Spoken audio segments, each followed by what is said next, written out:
Graça e paz, amados. Quantos acreditam que Deus está aqui? Quantos acreditam no Deus de milagre? Quantos creem que há recurso de Deus para a tua vida hoje? Aleluia! Quero externar a minha alegria nesta noite de estar aqui, louvar a Deus por estar aqui neste lugar, na Igreja Brasil para Cristo, em Fernandópolis, São Paulo. Quero louvar a Deus pela vida do pastor Marcos Santiago, a sua família, a sua esposa. Louvar a Deus também pela vida do nosso querido irmão, grande amigo, o reverendo irmão João Glória, a sua esposa que está aqui, a irmã Sueli. Louvar a Deus pelos irmãos que vieram nesta noite. Quero agradecer à equipe de William que está aqui na filmagem. Em nome de Jesus, que o Senhor vos abençoe. Amém? Deus tem uma palavra para o teu coração nesta noite. Aleluia. Sem delongas, abra a sua Bíblia no livro de Marcos, capítulo de número 6, verso de número 30 a seguir.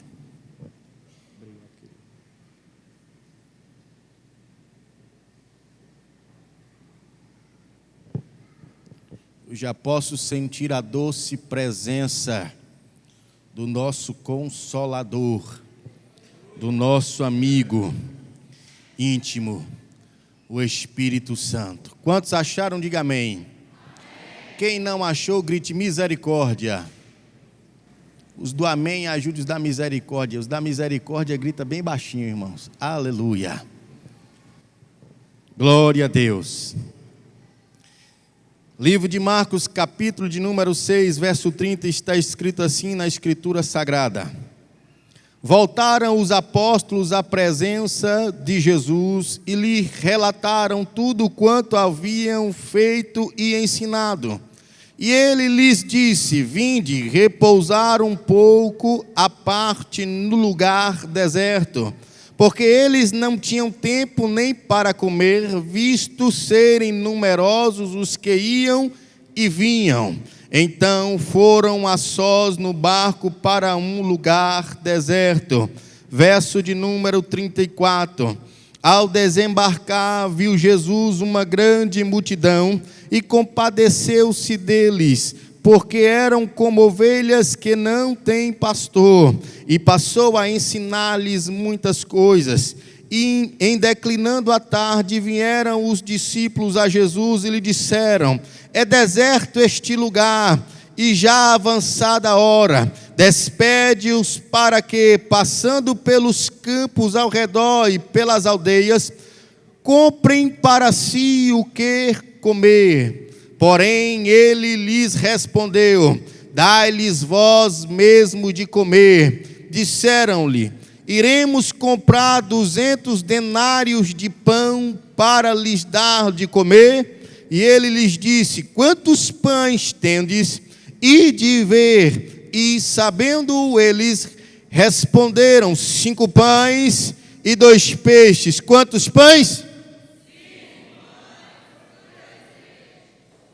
Então Jesus lhes ordenou que todos se assentassem em grupos sobre a relva verde.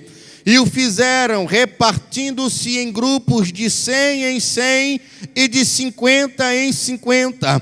Tomando ele os 5 pães e os 2 peixes, erguendo os olhos aos céus, abençoou. E partindo os pães, deu-lhes aos seus discípulos para que os distribuíssem.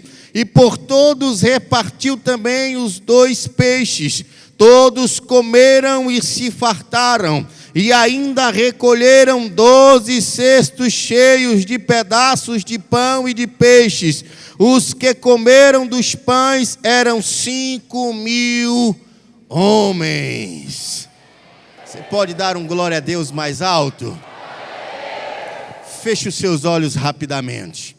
Pai querido, Deus amado, Deus poderoso, Deus soberano, Deus eterno, Deus maravilhoso, Nessa noite eu quero te entronizar neste lugar, eu quero te dar graças, eu quero te louvar, quero te exaltar, Jesus, porque o teu nome está sobre todo nome, no céu e na terra, e é por este nome que todo joelho se dobrará, toda língua confessará que tu és o Senhor. Quero te exaltar pelas tuas misericórdias que não têm fim sobre as nossas vidas. Esse é o fato de nós não termos sido consumidos ainda. Ó Deus querido, ó Deus amado, eu quero te pedir algo especial nessa noite. Sela este ambiente com a unção do teu Espírito. Cerca o quarteirão desse santuário com anjos, com espada desembainhada de fogo. E onde houver demônios em atividade agora, que eles sejam amarrados, acorrentados e levados de volta ao abismo sem direito de atuação e saída. Pai, eu quero te pedir, Senhor, que os céus possam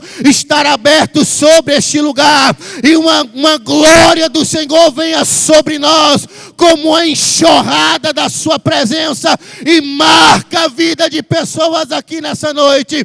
Pai, eu me coloco como teu veículo, como Pai, veículo do Senhor, disponível para ser usado ao Senhor, a fim de que o teu nome seja glorificado. Essa é a minha oração. Se a igreja concorda com essa oração, diga amém, e dê um forte aplauso ao nome do Senhor Jesus.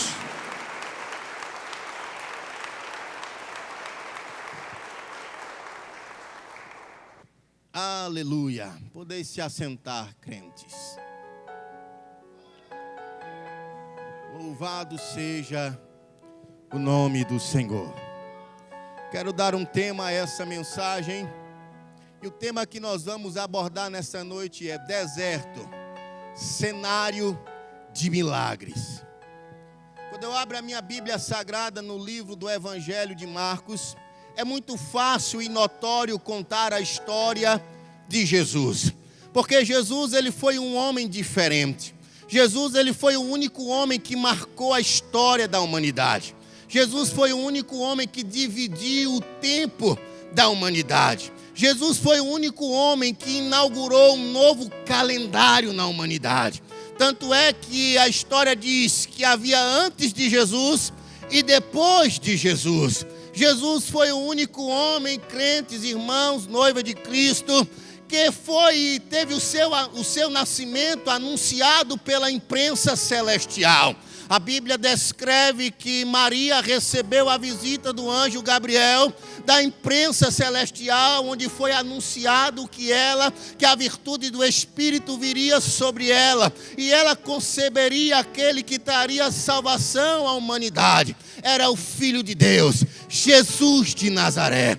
Nazaré por quê? Jesus de Nazaré por quê? Porque depois do seu nascimento, ele foi morar em Nazaré. Alguns dizem, alguns pregadores, eu já ouvi alguns pregadores também dizerem, que Jesus esteve em Nazaré esquecido. Eu costumo dizer, e tenho audácia e autoridade e convicção naquilo que eu vou falar. Jesus não estava em Nazaré esquecido. Jesus estava em Nazaré guardado, escondido por Deus, para que no momento certo, no tempo certo, o Senhor o retirasse e colocasse na Galileia, que era o foco das nações, debaixo de uma unção extraordinária e explosiva de sinais, prodígios e maravilhas. Então já estou sentindo autoridade para profetizar para aqueles que têm chamada e que estão enfrentando uma Nazaré no seu ministério. Deixa eu te dizer uma coisa e trazer algo da parte de Deus como revelação para a tua vida ministerial.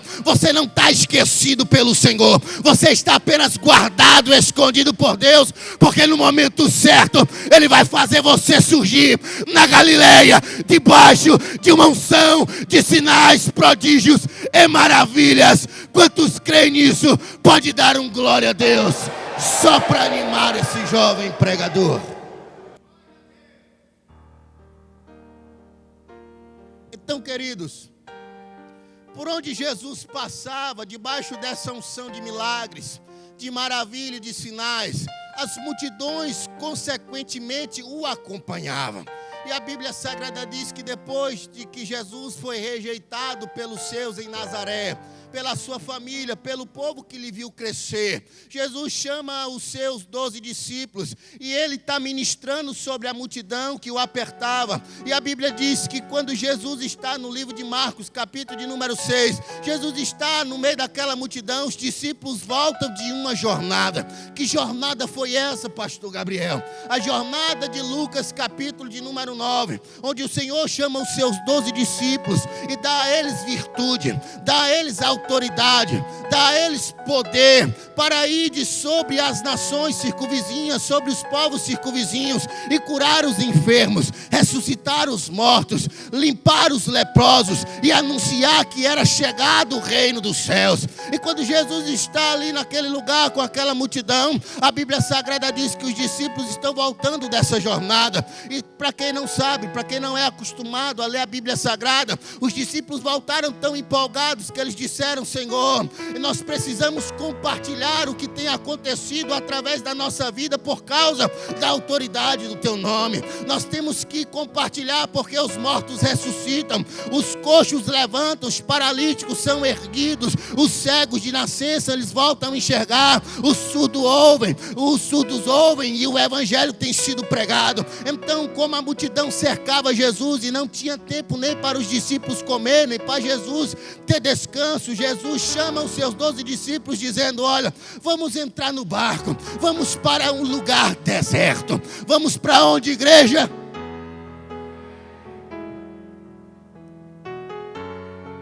O deserto é o cenário em que Deus mais ama atuar. O deserto é o cenário onde Deus mais ama entrar em cena. É no deserto que sempre aparece a virtude, a soberania e a glória de Deus. Quem nunca ouviu e quem é amante da palavra do Senhor, da leitura da palavra do Senhor, sabe que foi no deserto que Deus fez sair água da rocha por 2 vezes. Foi no deserto que Deus fez chover maná por alguns dias e alguns anos. Foi no deserto que Deus trouxe uma chuva de codornizes para alimentar uma multidão de 2,5 bilhões de pessoas. Foi no deserto que Deus abriu os olhos de Agar e lhe mostrou um poço de água viva. Então, meu amado e minha amada irmã, eu venho aqui para te dizer que se você está vivendo um cenário de deserto, esse é o maior sinal de que Deus tem um milagre para a sua vida.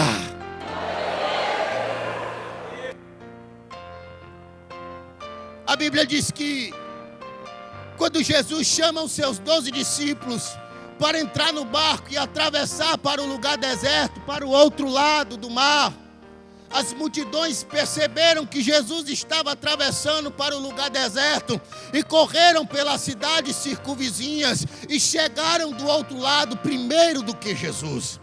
E a Bíblia diz que quando Jesus vai descendo do barquinho com seus 12 discípulos, ele é movido de íntima compaixão, pastor Marcos.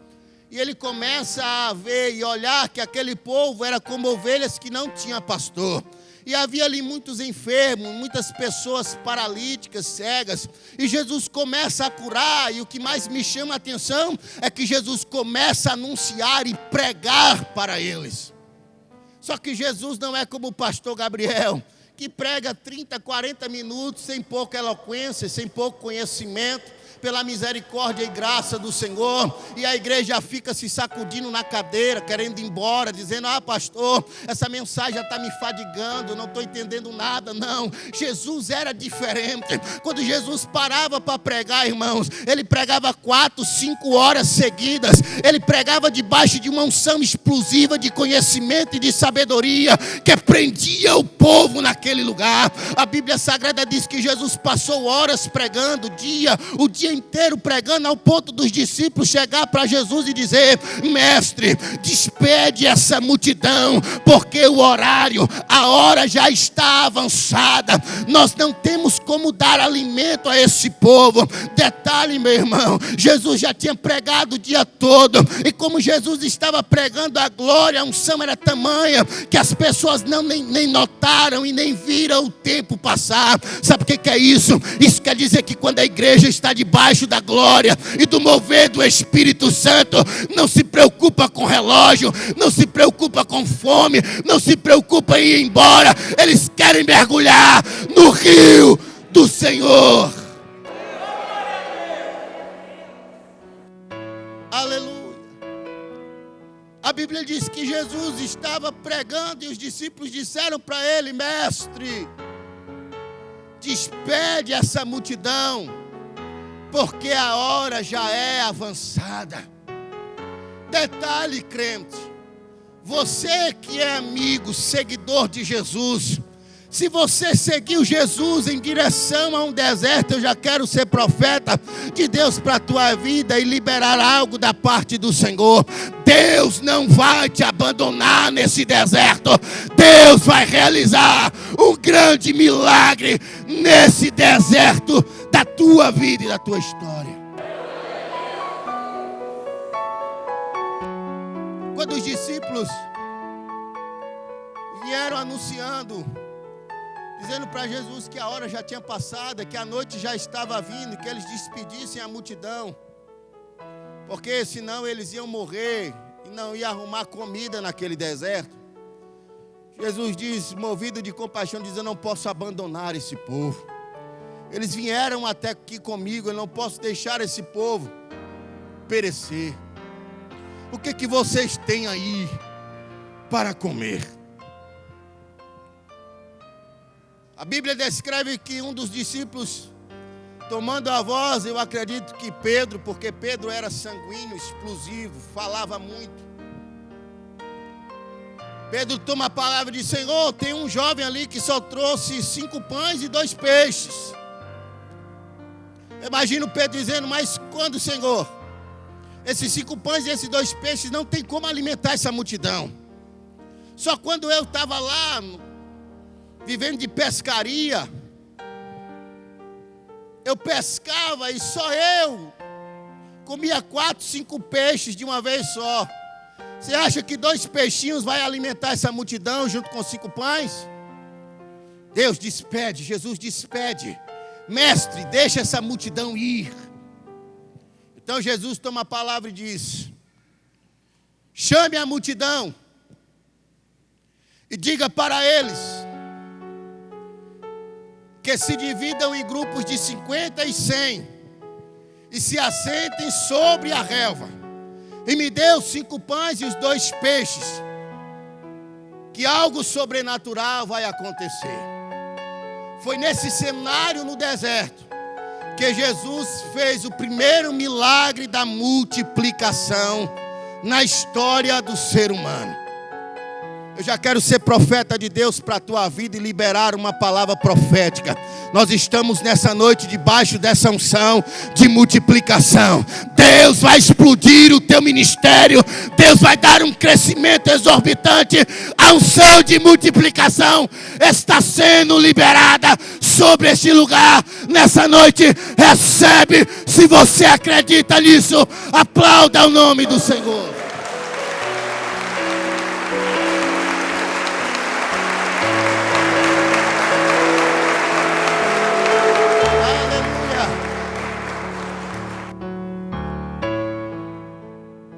Jesus disse para a multidão, para os discípulos dizer à multidão: dividam-se em grupos de 50 e 100 e assentem sobre a relva. Aqui eu entro na revelação da palavra. Para Deus realizar um milagre na minha e na sua vida, há alguns princípios que Jesus estabeleceu nesse texto. Há algumas coisas que é necessário que aconteçam para que o milagre seja endereçado à sua vida, à sua casa e à sua família. Que princípios são esses, pastor? É desses princípios que nós vamos aprender nessa noite. Quando Jesus for realizar um milagre no meio do teu deserto, seja ele financeiro, seja ele no seu casamento, na sua vida sentimental, nos seus negócios, na sua vida emocional, há alguns princípios que Jesus vai estabelecer para mim e para você. O primeiro princípio que Jesus estabelece para a multidão através da voz dos discípulos é: mande que o povo divida-se em grupos de 50 e de 100. O que você quer dizer com isso, pastor? Eu quero dizer para você, meu amado e minha amada irmã, crente, noiva de Cristo que está aqui nessa noite. O meu Deus é um Deus organizado. Ele não faz milagre em meio à bagunça, a alvoroço. Não, quando Jesus diz para a multidão, para os discípulos dizer à multidão, dividam-se em grupos de 50 e 100. Jesus estava dizendo, vocês precisam estar organizados para que o milagre aconteça. Deixa eu te dizer uma coisa e ser profeta de Deus para a tua vida. Deus está organizando a tua história nessa noite. Deus está organizando a tua vida nessa noite para que o milagre, porventura, venha acontecer e mudar a rota do teu destino e da sua história. Será que tem algum crente vivo aqui nessa noite que pode glorificar e adorar a Deus? Organização. Quem é bagunceiro é o diabo, pastor. O diabo que gosta de bagunça. O diabo que gosta de arruaça. O diabo que gosta de fazer festa. O meu Deus é um Deus organizado. Cutuca teu irmão e diz assim, acorda meu irmão. Deus é um Deus organizado. Quando Deus chama Ezequiel, que cresceu em Jerusalém, no meio de uma família sacerdotal, e foi preparado, foi trabalhado, foi instruído para ser sacerdote. A Bíblia diz que depois que Jerusalém é sitiada e o povo é levado para o cativeiro, Deus não toma Ezequiel como sacerdote, mas o chama com um ofício profético. O chama debaixo de uma unção profética, através de um ministério profético. Então, na palavra do Senhor diz que Deus toma Ezequiel no meio do cativeiro. No meio daquele cativeiro onde o povo havia perdido a esperança, onde o povo não acreditava mais nas promessas de Deus, onde o povo não acreditava mais que eles retornariam um dia para Sião, onde o povo não acreditava mais que eles seriam livres para adorar a Deus. A Bíblia Sagrada diz que Deus pega o profeta Ezequiel, a mão do Senhor vem sobre mim e me leva no meio de um vale de ossos secos, e o vale estava com ossos secos, sequíssimos, diz a palavra do Senhor. E a Bíblia ainda descreve que Ezequiel anda sobre o vale. Então Deus lhe lança uma pergunta em rosto, dizendo, poderão reviver esses ossos? Então Ezequiel responde ao Senhor, tu sabes. A Bíblia Sagrada diz que Deus ordena e dá um comando a Ezequiel, dizendo, então profetiza ao vale, dizendo, vale de ossos secos, ouvi a palavra do Senhor. E quando Ezequiel começou a profetizar, a Bíblia diz que houve um reboliço no vale, e Deus começou a organizar no meio daquele vale, e junta começou a se juntar com junta, ossos começou a se juntar com ossos. Então eu acredito que Deus estava mostrando que antes de vivificar, antes do milagre acontecer, é necessário ter organização. Tem muito crente que quer prosperar. Quem quer prosperar aqui?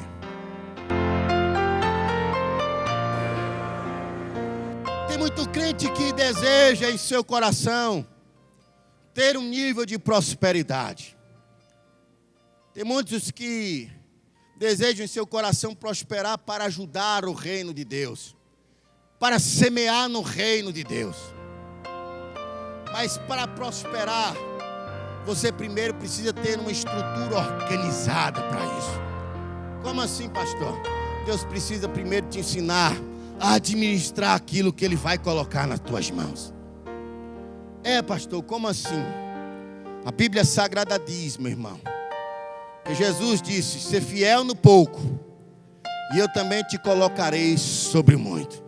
Alguns pregam que esse fiel no pouco é fiel no dízimo, na oferta, é fiel a Deus. Mas eu, com a minha mente de jovem pregador, entendo ser fiel no pouco que aquilo que Deus tem, naquilo que Deus tem colocado nas suas mãos, para que o Senhor coloque você sobre o muito. Ou seja, se você não aprender a administrar o pouco que Deus está te dando, Deus não é doido de te colocar sobre o muito, porque você vai se embaraçar. Alguns vão até abandonar a fé. Para o teu irmão, Deus vai te ensinar a administrar. A Bíblia Sagrada diz no livro de 2 Reis, capítulo de número 4, nos dias em que Eliseu era profeta e recebeu a porção dobrada de Elias, quando atravessou o Jordão, a Bíblia Sagrada descreve que uma mulher viúva chega diante de Eliseu clamando desesperada, dizendo: Senhor, o meu marido era um servo, um santo homem de Deus, temente, mas ele morreu e eu sou uma viúva desesperada, porque os credores estão na minha porta, batendo dia e noite, estão ameaçando, porque o meu marido, ele deixou muitas dívidas, e estão ameaçando levar os meus filhos como penhora dessa dívida, para trabalhar como escravo, e eu estou desesperada, porque os meus filhos é a única herança que eu tenho, faça alguma coisa por mim. Deixa eu te dizer uma coisa, meu irmão. Aquele homem tinha algo que era princípio na palavra do Senhor. Ele era temente a Deus, porque a Bíblia diz que o princípio da sabedoria é temer ao Senhor. A Bíblia diz, meu irmão, que o temor a Deus é a primazia.